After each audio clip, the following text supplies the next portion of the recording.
So for the morphology, so there are 5 development stages for our Schistosoma japonicum or Schistosoma species. That includes eggs, the miracidium, sporocyst, the cercariae, and the adult stage.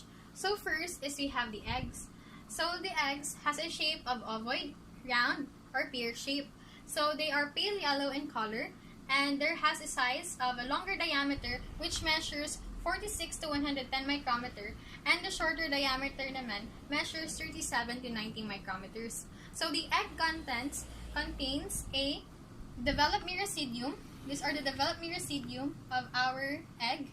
And other features, it includes a thin shell, wherein yung shell natin, there is a possibility na may na-attach na red cell or residual tissues. Now, there is also a distinguishing feature of our Schistosoma species, which is a curved hooks or spine, because in the Schistosoma species, this curved hooks is located at different locations in the egg. So, for the Schistosoma japonicum, our curved hook can be observed in the polar or lateral ends. However, this curved hook is difficult to see because they are small, and aside from that there are tendencies that if the egg, when smearing, they are not properly oriented. That's why we cannot visibly see the curved hook. So an example of picture that we cannot, the curved hooks are not visible is that in here, wherein the red arrow is actually pointing our curved hooks. And the visible one naman is in here. So, the adult female worm actually nagalay ng egg. So, the egg that they will lay first is actually an immature egg. So, that immature egg will require 10 to 12 days to embryonate and fully mature. So, if the eggs that will pass out in the stool is an immature egg, that will not further develop in the soil and they are not viable. But if the eggs that will release in the, or that will pass out in the stool or the feces is mature egg, they will survive and will hatch up to a week in a slow desiccation. So, also, in egg natin will only hatch in favorable conditions. They will hatch only in clean, fresh water with sufficient oxygen. So, if subjected to unfavorable conditions sila, they will not hatch. So, such example of favorable conditions is that if greater than 0.7% ang salinity, or they will not also survive or will hatch in the mammalian body temperature. Then next is that the ideal condition for our eggs to hatch is that temperatures within 25 to 31 degrees Celsius in a slight alkaline water. So, here are some examples pa ng pictures of our eggs. So, in here, visible yung ating curved hook. Visible yung curved hook, and here, hindi natin masyado makita yung curved hooks. So, here is a picture of our eggs ng Schistosome species, and which in here, this is the Schistosoma japonicum, which is the smallest. This is the Schistosoma hematobium, wherein ang curved hook niya is located in here, and this is the Schistosoma mansoni. So, the next stage is we have the miracidium. So, this picture actually is just a general morphology of the miracidium of trematodes. So, the miracidium actually contains epidermal plates, which is covered by cilia. So, this cilia will help them move freely in the water. So, ang itsura ng epidermal plates is actually here. And these are the cilia na nakapalibot sa kanya. So, they also contain apical papilla. So, this apical papilla is important because they are the ones na mag-help, na mag-penetrate in the snail host. So, they are located at the anterior tip, which is in here. These are the apical papilla. So, also, meron din tayong primitive gut, and it has 3 secretory glands. The first secretory gland is in here, which is the apical gland, which is in the center. And yung nasa side niya naman na glands are what we call the paracephalic unicellular penetration glands, or also known as the lateral gland. Also, the miracidium contains 2 pairs of flame cells, which are here. These flame cells are the ones na nag-collect ng waste, and they excrete the waste through the excretory pores. Also, meron din tayong makitang germinal cells, which are scattered along the body of the miracidium. So, our miracidium is phototactic, meaning they will respond to the light stimulus, and they swim actively in water. So, upon hatching from the egg, they become infective within 8 to 12 hours. But actually, in some articles, they could actually survive at ang longest is 24 hours.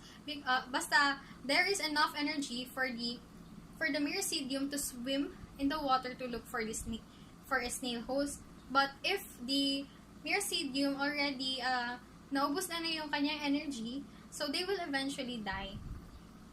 So here are some examples of pictures pa ng miracidium. This is the picture of a miracidium of the Schistosoma japonicum. So, according sa book, there is something na nire-release ng ating snail host that will attract our miracidium. So, actually, there is. So, the miracidium actually finds a snail host through responding to two stimuli. First is we have the physical stimuli, and the second is the chemical stimuli.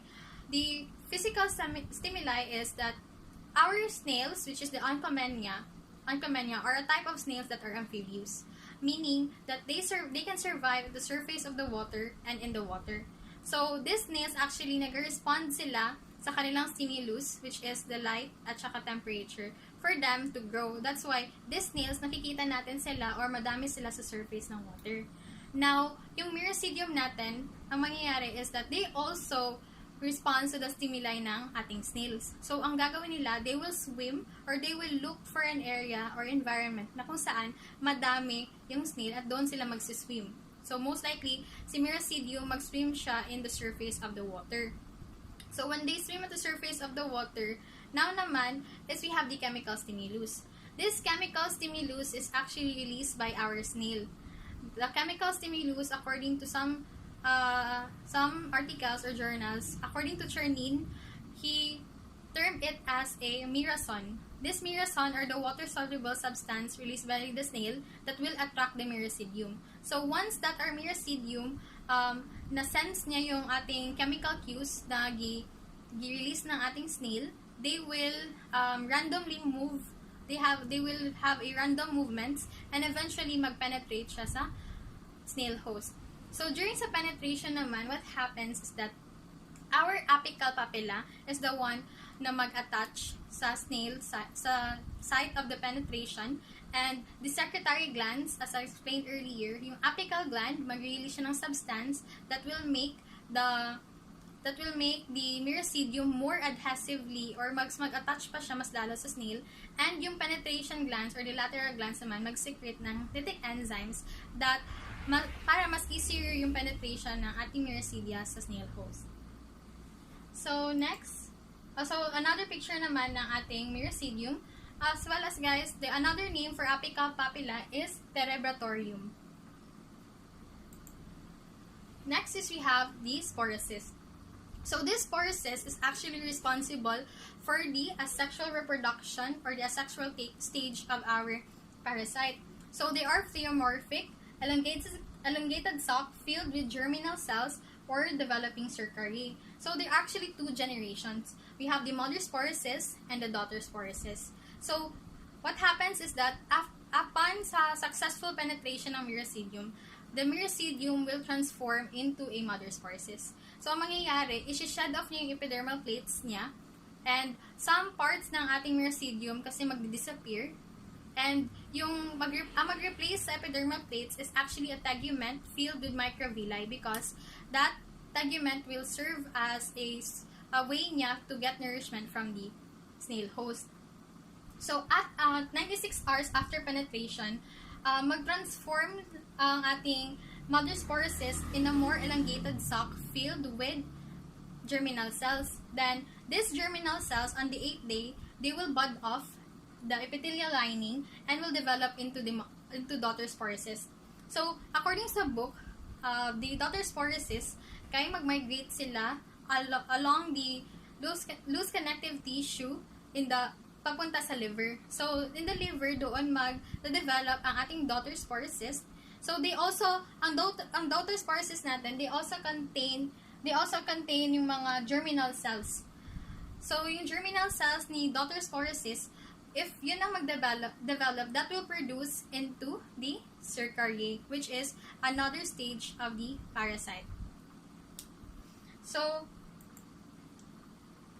So here's the example of the daughter sporocyst and the mother sporocyst. So this is actually the mother sporocyst.